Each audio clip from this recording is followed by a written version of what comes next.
Welcome once again into the Radiopedia Reading Room, a podcast unconcerned with books or poetry, tea leaves or palmistry. It is but a humble radiology podcast.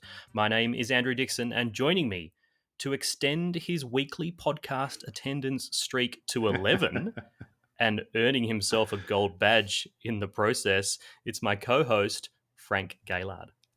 I don't know, Dixon. I wish in some ways that I was susceptible to gamification because then maybe I would care about closing my activity rings on my watch or any of those things. Instead, for me, my activity rings are really there to document my lack of activity rather than motivate me to do anything. Are you susceptible to this? No, unfortunately, I'm not. But I do have two family members who are kind of obsessive about maintaining their streak on Duolingo. But I like that because they're actually learning a language. But I really can't stand these kind of gamification and badges and trophies that come into games that are just highly addictive and don't result in any positive outcome in your life. Yeah, well, that's the issue, isn't it? Because it's not that it's a bad thing intrinsically. It's like a superhero power. If only they would use their power for good instead of evil. But when you get Candy Crush getting you to stay up till 2 a.m., that's not good. We shouldn't be encouraging that. But I wish I was able to, do that extra few kilometers walk at night to close my move ring. My son's obsessed with it. He's always running up and down the hall at 10 o'clock at night to finish his little red ring. The grandma of the podcast was in something like, I think it's called like Diamond League or something on Duolingo. I think this is like the top league. And she was at our house for the week, and she didn't have to do much for the week. So she thought she'd just absolutely crush this Diamond League. And her strategy was to go hard early in the week so that she had like this massive thousands and thousands of point lead. And so it would kind of demoralize everybody else in the league. So they'd give up for the week, and it worked. She won. And then when she got to the end, she received something, but it wasn't very much of a reward. And she was like, well, I'll never do that again. Have you found Duolingo helpful for your family? Well, yeah, they're progressing very well in their languages. And just to be able to then go to school and to be confident. Like when I was in school, I was terrible at learning languages. I had a couple of languages that I was learning, and I was shocking. And that was back in the day where you'd have like a cassette tape or something, put it in the thing and maybe listen to someone speak the language. But I could imagine that now with the gamification and the apps that exist would just be a totally different process. So you're not impressed with my gold badge that I've given you for your I'm very podcast attendance? It'll go on the mantelpiece for sure. I want to see a social media tweet with you, big smiley face, gold badge. So for this week's episode, you've handed in your homework, Frank. I have indeed. In our last hostful episode, I set you the task of approaching neurointerventional radiologist Nathan Manning for a chat about stroke management and thrombectomy, and you've returned with something for us. Yes, and it was very good to catch up with Nathan. So we have an interview. I've got my marking pen out, ready to assess your work, Gaylard. So let's listen in and see if you can unlock your Ruby-level interview gem, and then we'll be back for a bit more of a chat. Let's do that.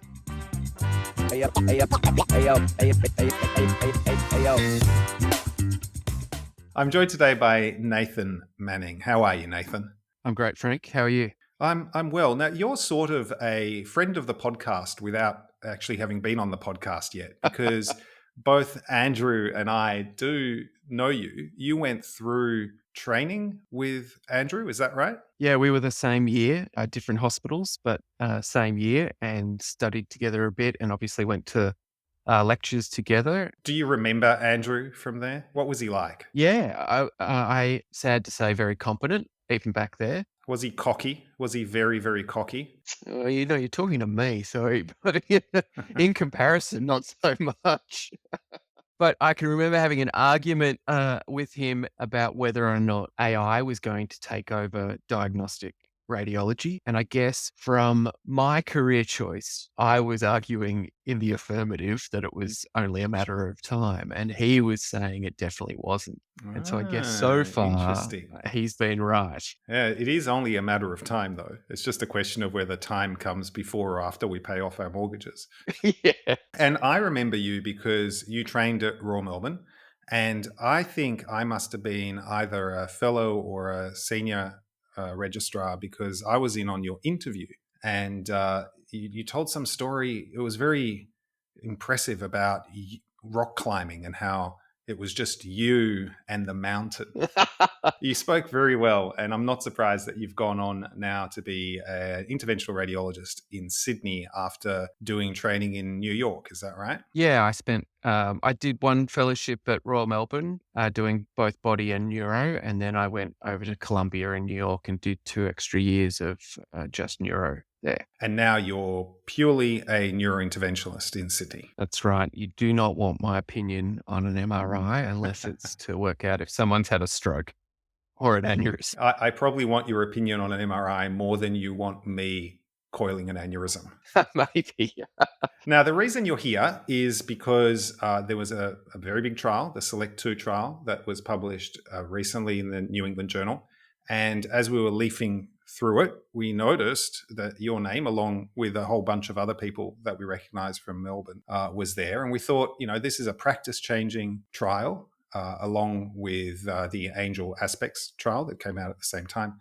And we wanted to get someone who knew what they were talking about. Not that not knowing what we're talking about ever stops Andrew or I talking about it anyway. But before we get going, can you tell us a little bit about how endovascular clot retrieval for stroke has evolved before the 2015 papers, and then what those group of papers meant, and where we were up to before this trial that has just been published? Yeah, for sure. So it's reasonable to sort of think of stroke therapy, not just neurointerventional stroke therapy, but stroke therapy as having, I think, 3 definable eras. And we're currently in the 4th era, and we might even be getting close to the end of the 4th. And they've been getting shorter and shorter and shorter, which I think is interesting as well. And maybe, for all I know, mirrors other aspects of medicine as well. Prior to sort of the mid-90s, you were in the era of supportive care, and the biggest step forward with respect to stroke outcomes really came about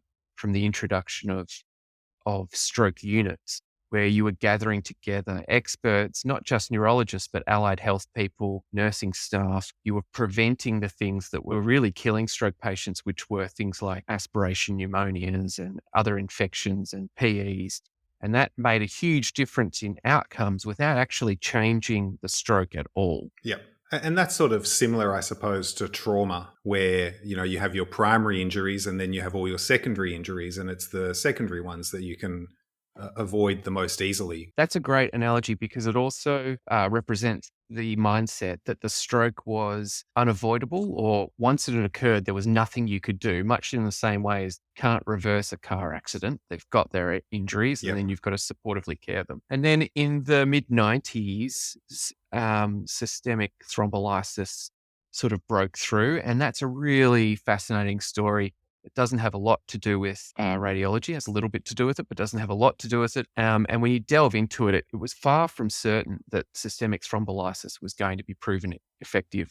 And the NINS trial, which was published in 96, was the first trial to show that IV TPA actually improved outcomes. Many other of the European trials, the ECAS trials, and a couple of others had actually shown harm. Right. NINS broke through and showed a statistically significant advantage to IV thrombolysis. And were they using TPA or were they using streptokinase? That was TPA. There had been some strepto. Right. What was thought to be the secret sauce of NINS was that they got TPA in within 0 to 3 hours. And that was the whole basis of this time that we've been wedded to. That's a really interesting parallel with what comes next, though, because you have the same technology, if you want, being trialed initially, presumably due to which patients were being selected for and how the trials were being run, and not only failing to show a benefit, but actually potentially showing a harm. Yeah, exactly. And at the same time as that was happening, people thought endovascular therapy would work, but the problem is we just couldn't prove it. And a lot of it was about our techniques. And so here we're in the second era, which is perhaps a little bit judgy. I'm calling minimally effective reperfusion therapy. And that's TPA. And we know from great studies, Jeff Saber did a bunch of studies, that around sort of 20 to 40% of people reperfuse with TPA. They generally have small clot burden. So we're talking more about small vessel smaller vessels rather than your M1s, your ICAs. And they reperfuse, over 24 to 48 hours. So whether or not they're reperfusing in time was an open question. Well, so that's also, I think, something that non-neuro people, and I certainly underappreciated, is just how often clots dissolve and break up on their own. Yeah, that's And so correct. teasing out whatever the effect of the therapy is. So maybe this era should be called aspirational reperfusion. Yeah. And that is a real key thing. And that's where the first endovascular trials fell down. That idea that opening up the vessel was obviously the right thing to do. There was some argument about that. But the first endovascular trials suffered from two big flaws. And I'm talking here about IMS3, the Italian study, which was Synthesis, and MR Rescue. And they were all published in 2013 in New England Journal, and they all showed that endovascular therapy was no better than systemic thrombolysis and potentially even a little bit worse. The issues with IMS3 and Synthesis didn't require you to demonstrate a vascular occlusion. Oh, well, that seems important. Yeah, it seems completely crazy to us now, right? And MR Rescue was more sophisticated, but just really got its penumbral ratios and its penumbral ideas wrong. That was an MR select study. It was really a study designed to see if MR could select patients that would benefit, not really comparing thrombolysis to endovascular, but they just got the comparison. They got their groups all wrong. That brings us up to 2015. Yeah. And so one of the things about those trials is that they were claiming to get reperfusion, but their idea of reperfusion was pretty generous. And then all of a sudden, stent retrievers arrived on the scene. This serendipitous discovery. So these revolutionary devices who now have number needed to treat the same as antibiotics in severe sepsis and defibrillation of malignant arrhythmias. Right. So these devices not intended for stroke at all. It was intended to be a scaffolding to use whilst coiling an aneurysm. It was called the Solitaire AB, the Solitaire Aneurysm Bridge. And it was essentially a retrievable stent that you deployed across the neck of the aneurysm. You put coils in the aneurysm and the stent holds the coils out of the parent vessel, which is obviously what you want. And then you can attempt to retrieve that stent. And if the coils stay in the aneurysm, fantastic. You take the stent out. That's great. If the coils start to fall down, you redeploy the stent and then you could detach the stent and leave it in situ. And out of sheer desperation, people started stenting these blood clots because these M1s with thrombus in them just to try and get it open. And there's various people, the guys at Royal North Shore in Sydney claim to have been the first. Dave Fiorella claims to be the first. Everyone claims to be the first, basically. But somebody put one of these stents in, decided they didn't like where it was, so pulled it out and the clot was on the stent. And all of a sudden they went, aha. Oh, that's fantastic. And the company did nothing other than change the box to Solitaire FR Flow Restorer. And with that, the 2015 trials were performed and showed this huge difference in outcomes compared to systemic thrombolysis because you went from getting maybe 30% reperfusion over some sort of time course to being able to get complete reperfusion or greater than 50% reperfusion at least in, a matter of sort of 45 minutes. And it was literally a game changer and the whole field changed overnight. Right. Well, Royal Melbourne was at the forefront. I was doing my first fellowship in 2012. And, it was then at that point, it had become routine to be pulling out clots with this device. And it was one of those things that, somebody that was hemiplegic, we'd pull the clot out and they'd high five you later. And it was one of the most thrilling times of my life. And then they started enrolling in Extend IA sort of about halfway through my fellowship, actually. So those 2015 trials, not only did they revolutionize treatment, and in a way that doesn't happen that often in medicine, where there's a discrete point in time that you can point to where there's a before and an after, but because of how common strokes are, it also had a tremendous effect on the number of people that need to train in clot retrieval, and what that training looks like and what accreditation looks like and how many interventional neuroradiologists a country needs. that must be something that we're still playing catch up, presumably. That's a really complicated question to answer, and I think it's become quite emotive, and there's nothing short of sort of World War One-esque trenches being drawn between the sides and things like that. When I was trying to get onto a neurointerventional fellowship, I wouldn't say it was a competitive process. It was just a couple of other sadomasochists that were, interested in this terrible lifestyle and having all this stress.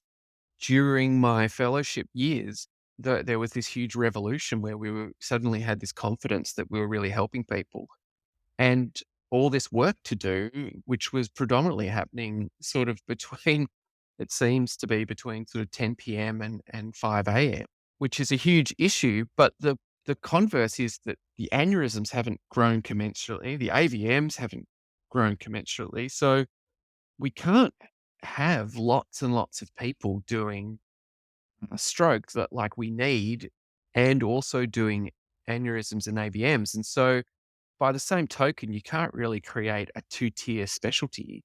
And so this remains one of our great unsolved issues. Mm.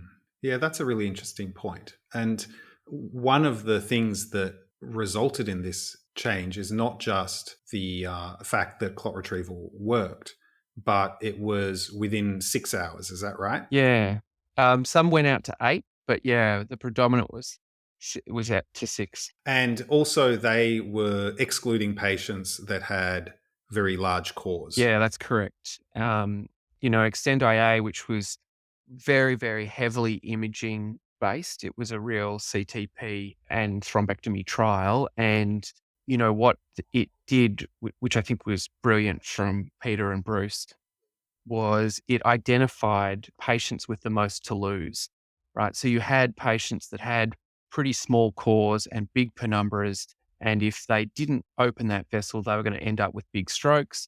And if they did open that vessel, they were going to end up with much, much smaller strokes. So that really essentially juiced the results. And they were able to show statistical significance with 75 patients in each arm, which is just crazy. Okay, so that brings us up to 2015 and up to, I guess, a few months ago now. So tell me about Select 2 and what it sought to do and how you got involved. And, you are one of many people from many institutions. And how does that sort of trial even get off the ground? Having been involved in getting my own trials going, I'm in awe of Amro and Amir and their teams. So Select 2, which was designed based on a phase 2 cohort study called Select to work out the inclusion criteria, it ended up enrolling 352 patients across 31 sites in US, Canada, Europe, Australia, and New Zealand.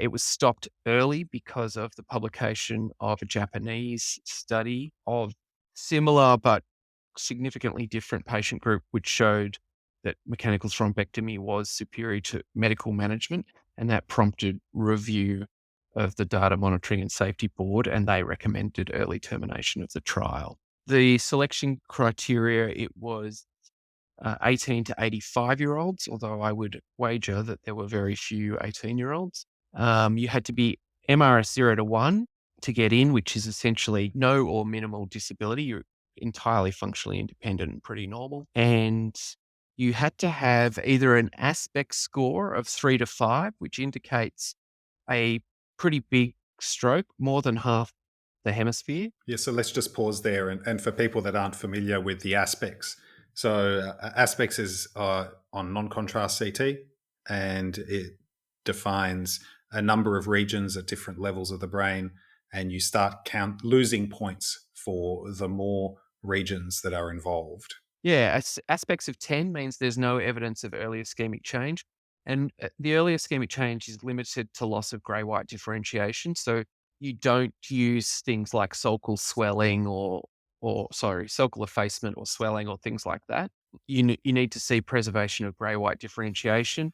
There's sort of 3 areas in the basal ganglia: the lentiform nucleus, the internal capsule, caudate head. There's the insular cortex.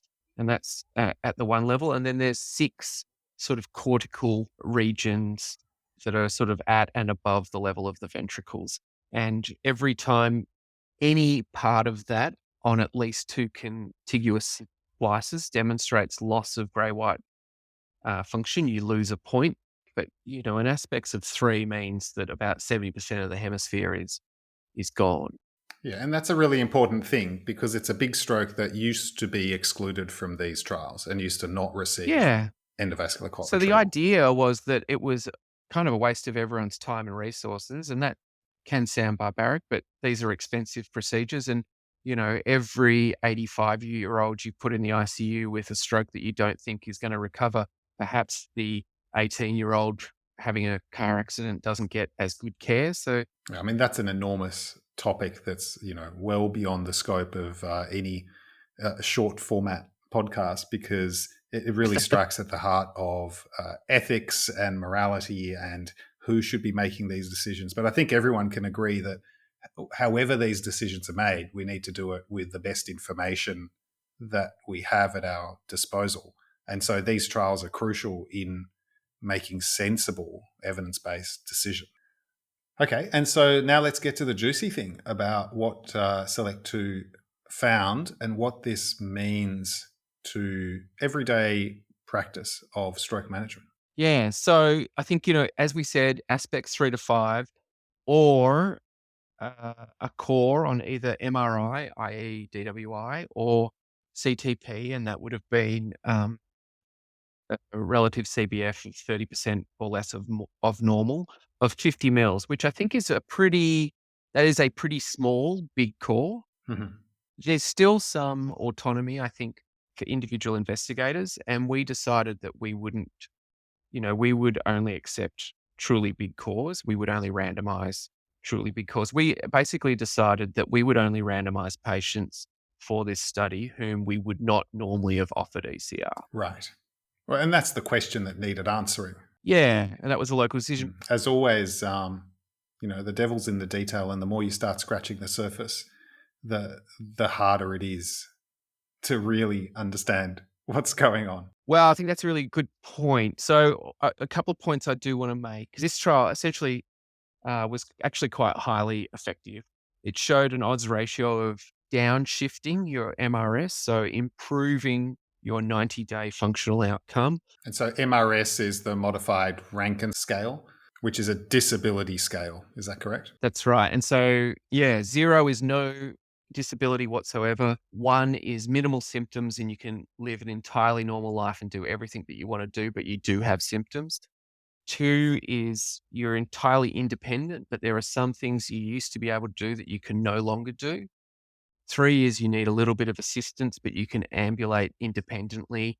4 is you need assistance, and you probably need assistance with gait, and you probably can't be left alone for more than a day. 5 is essentially nursing home care, and 6 is death. Yeah, and I think the use of a scale like this, and the MRS scale is probably the most commonly used in this scenario, is really important because it addresses the reservation that many cynics or critics would have of these kind of interventions. And it's seen in neurosurgical interventions and craniectomies, for example, where yes, it's fine, it saves lives, but are you transforming someone who would have died into a completely dependent nursing home person? And is that, I mean, that's another ethical discussion to be had.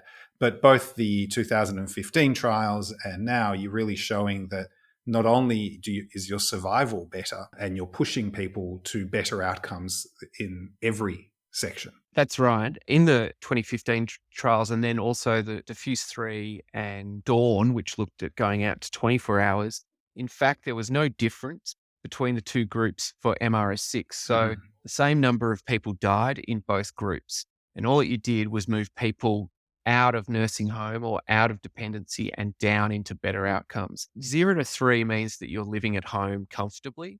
And that's become sort of a more effective way of looking at it. And in these studies, both in that Japanese study that was published last year and Select 2, the study that I was involved with, and also another study called Angel, which was a Chinese study that was published at the same time as Select 2. For MRS 0 to 3, though, we were getting around 30 to 40% for these large core strokes, which comes as a bit of a shock, I have to say.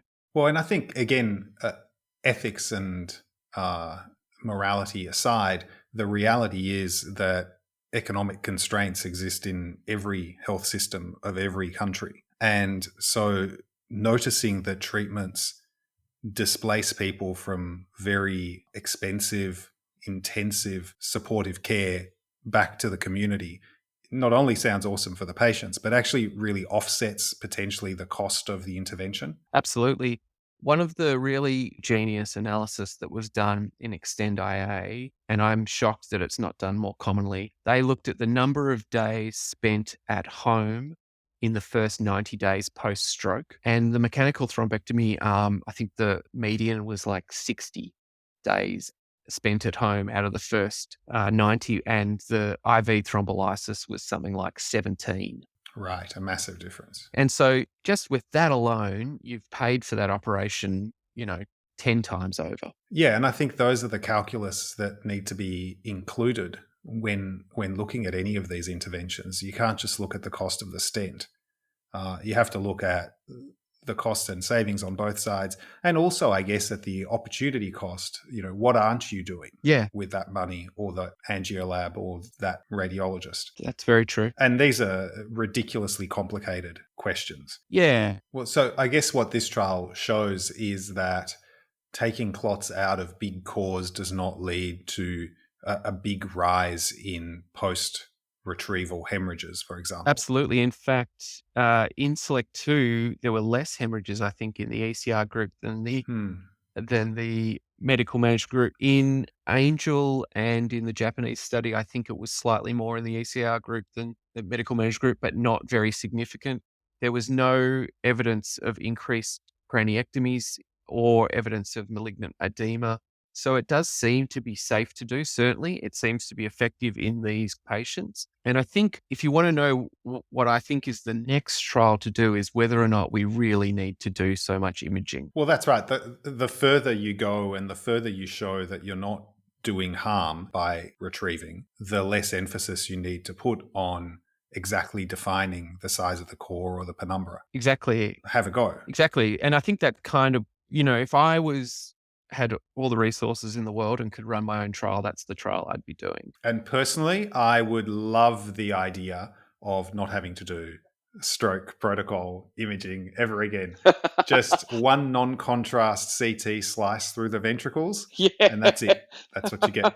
All right, now this leads nicely to one of the questions we like to ask our guests. Maybe going forward, because we haven't had that many guests yet since we're just starting. But you've kind of hinted at this, but what would be your most disliked, in your case, not study, but procedure, versus the one that you really like the most? Probably doing a diagnostic angiogram for query cerebral vasculitis. Oh, you don't like that? It's a personal bugbear. Even more than spinal angiography for a dural AV fistula?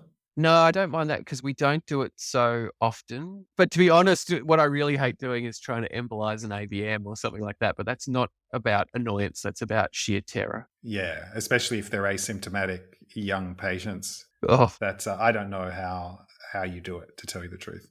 And what's your favorite? Is it taking out a big clot in a young patient who's hemiplegic and watching them walk out 2 days later? it's undeniably fantastic when that happens. It's an amazing experience. But, last Tuesday I was in rooms and, had to shuffle the chairs around to make sure the wheelchair could get in. Yeah, it's not always. And so that's also a really hard conversation to have. This is an aside, but one of the roles that I think radiologists can have for referring clinicians is sort of almost a counselor role. And it's not infrequent now that I'm a little bit older to have clinicians or surgeons just come and talk through a case that's gone badly, and to try and understand the imaging and understanding what's happened afterwards.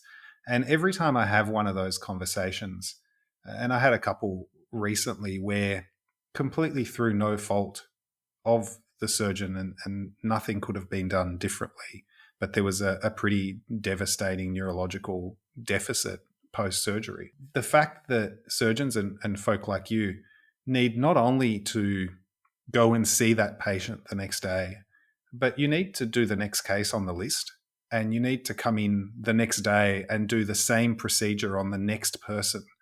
And I find that, and having started my career as an aspiring neurosurgeon and realizing that it really wasn't for me, I'm still really in awe of that resilience that you need to show. And do you think you get burnt out by it, or are the wins enough to keep you going?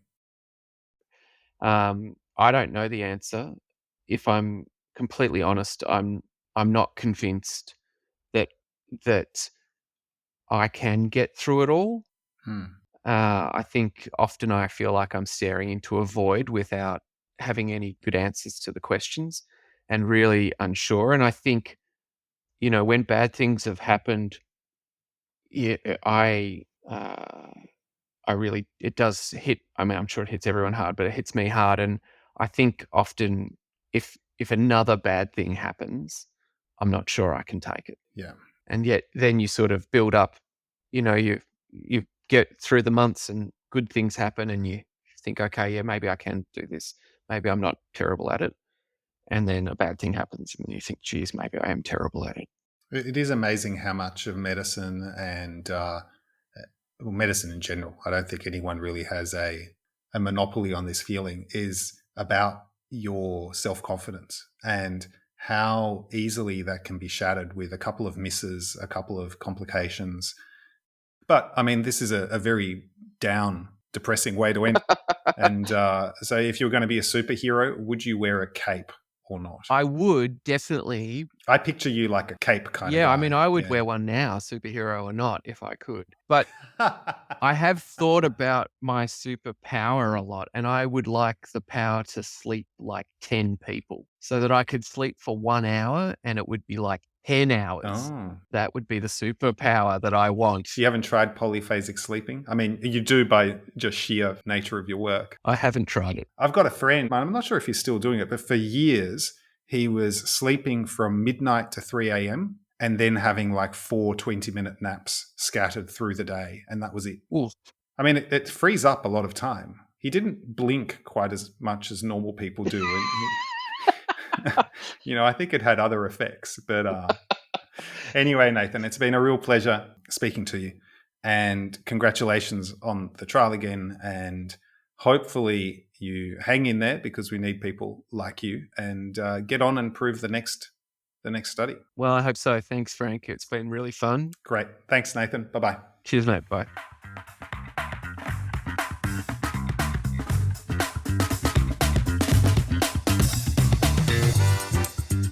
Ruby level interview gem unlocked. That was an awesome interview, Frank. Well done. Thank you. It was fun talking to him. Nathan was fantastic. I'll get back to it more in a moment, but I really appreciated his openness and honesty about the nature of his job towards the end of that interview. I did notice, though, that you tried to lay a trap for Nathan and get him to say something bad about me. It wasn't anywhere near as cunning as it should have been. Nathan is too wily a customer to fall for something so overt.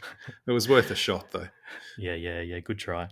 I've jotted down 3 quick discussion points here that I want to touch on. Firstly, I love the possibility of less need for diagnostic imaging in stroke, particularly perfusion imaging in the future. Mm-hmm. It's definitely something I've noticed over the last few years myself, that the perfusion CT is becoming less and less important in the decision making, particularly in the first 6 hours. It's basically not needed. And even out to 24 hours now with these new studies, when you're just looking at aspect scores, the perfusion really doesn't need to come into it a whole lot. And so all we need to do really is look for large vessel occlusion and take them off for their clot retrieval. I mean, that's the real key, is to demonstrate that you're not doing harm by attempting clot retrieval.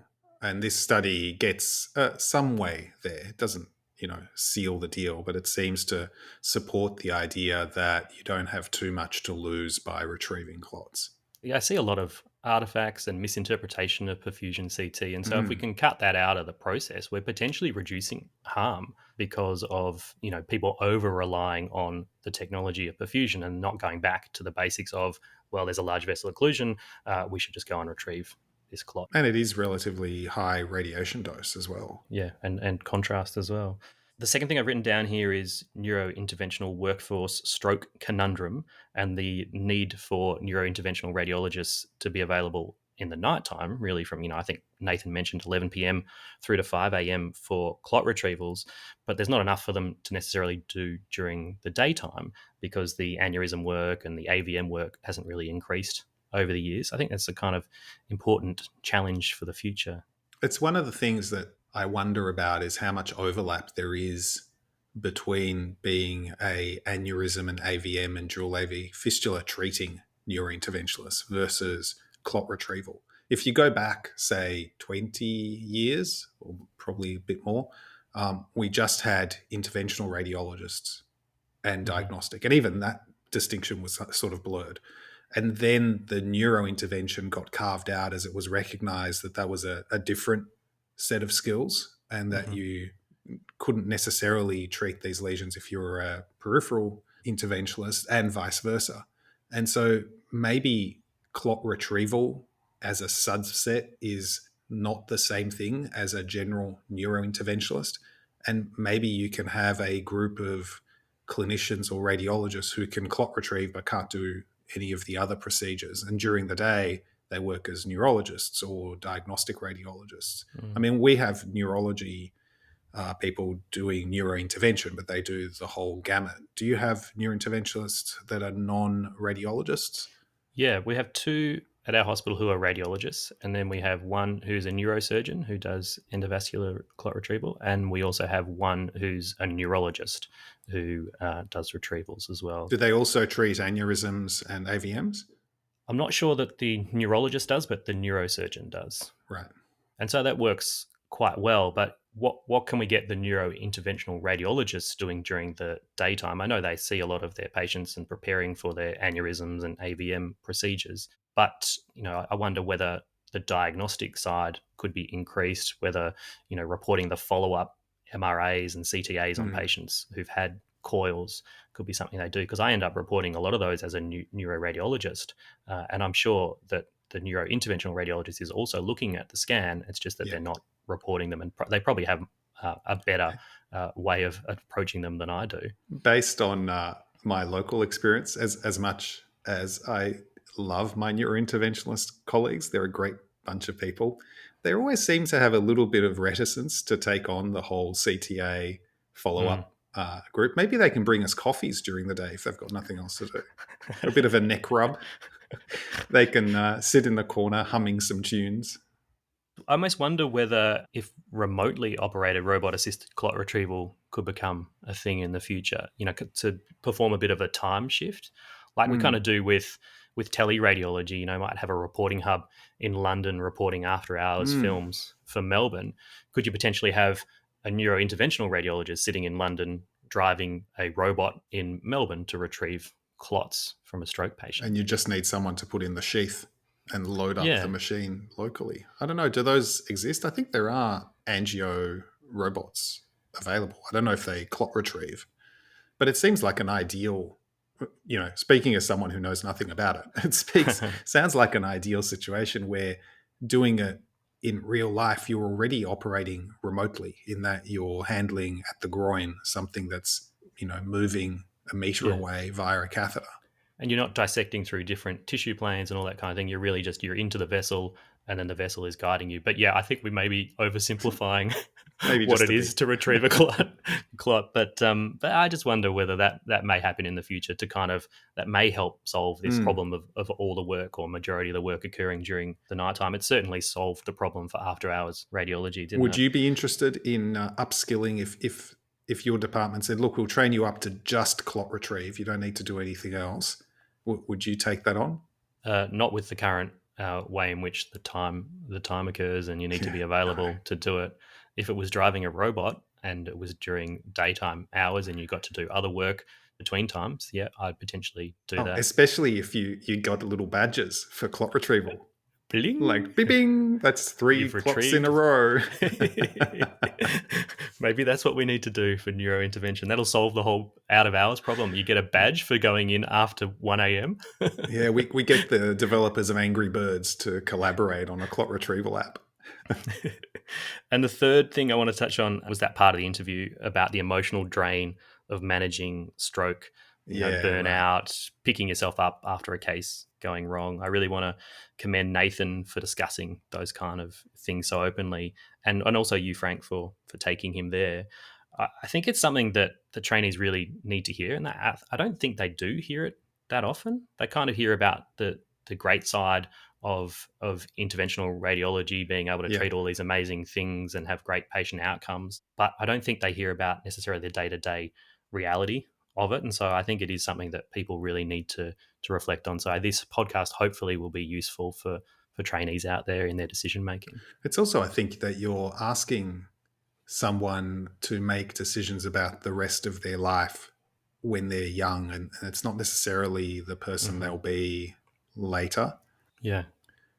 I wanted to be a neurosurgeon when I was a teenager, and that's why I got into medicine and got all the way to doing some unaccredited training, because I thought cracking open skulls sounded really like fun.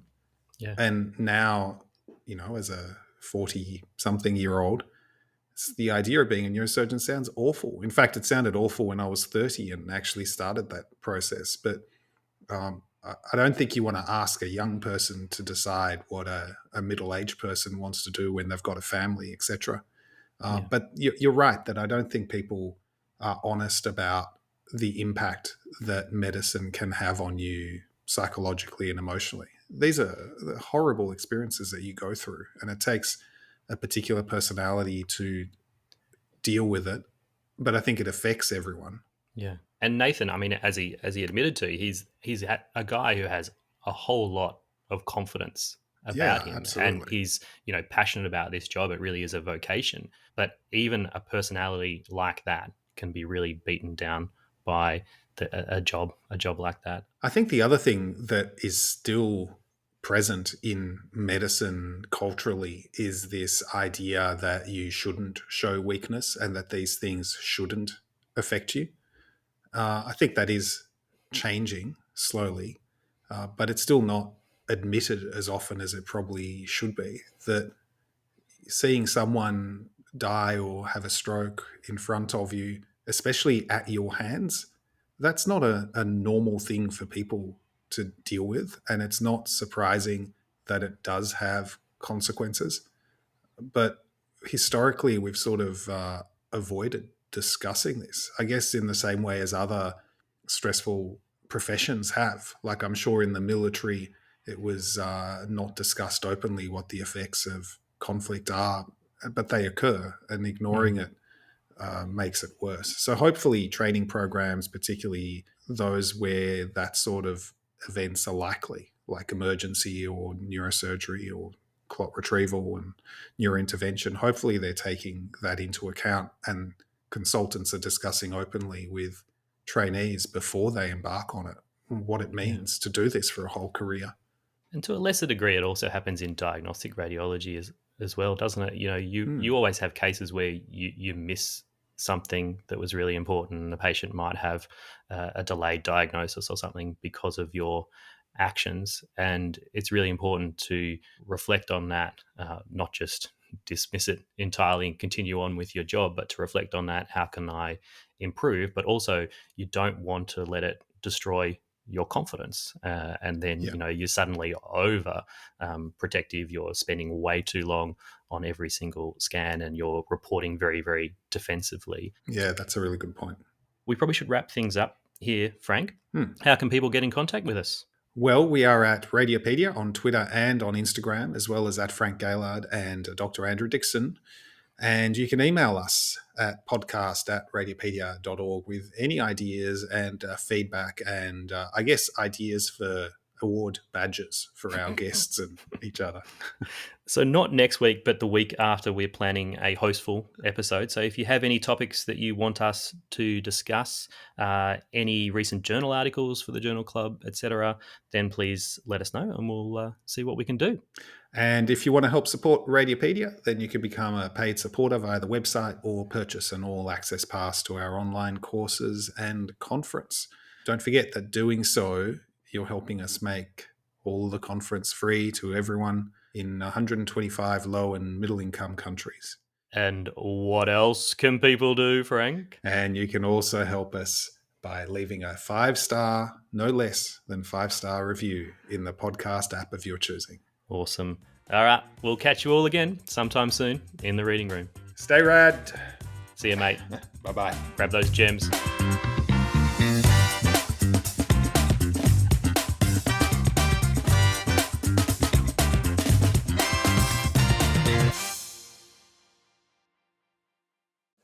Dear listeners, this is the moment where I get to speak to you directly while Andrew's answering the door and fending off his dog.